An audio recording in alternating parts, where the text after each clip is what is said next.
Subscribe comment చెప్పండి. ఇంత గొప్ప సాహిత్యాన్ని సాహిత్యకారులని భ్రష్టు పట్టించి పక్కదారి పట్టించింది తప్పకుండా ప్రేక్షకులని ఒప్పుకోవాలండి. అంటే మీరే ప్రేక్షకులు అంటే ఎవరు? మనం అందరం.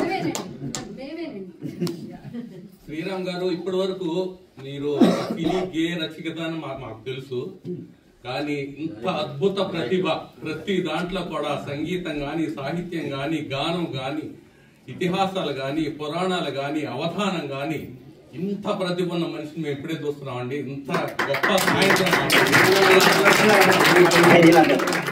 మీకు ఇప్పటికైనా ఇదివరకు పరిస్థితులు వేరు. సినిమాయే మాధ్యమం కళకి కాబట్టి మనం అనుకున్న కొన్ని కోరికలు నెరవేరేవి కాదు.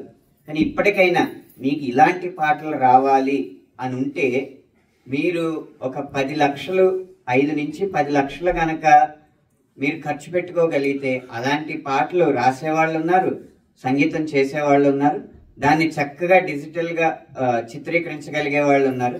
దాన్ని యూట్యూబ్లో సింగిల్గా పెట్టచ్చు. మనం సినిమా అంత తీసి కోట్లు పెట్టి సినిమాలు తీసి అందులో పాట ఎక్స్పెక్ట్ చేయడం కంటే మనకు కావాల్సిన పాటని మనమే సృష్టించే ధైర్యం చేసి అప్పుడు జనాలకి మీరు ఆదరించండి, చచ్చినట్టు ఆదరించండి అని చెప్పి జనాల మీద వదలగలిగే పరిస్థితులు ఇప్పుడు ఉన్నాయి.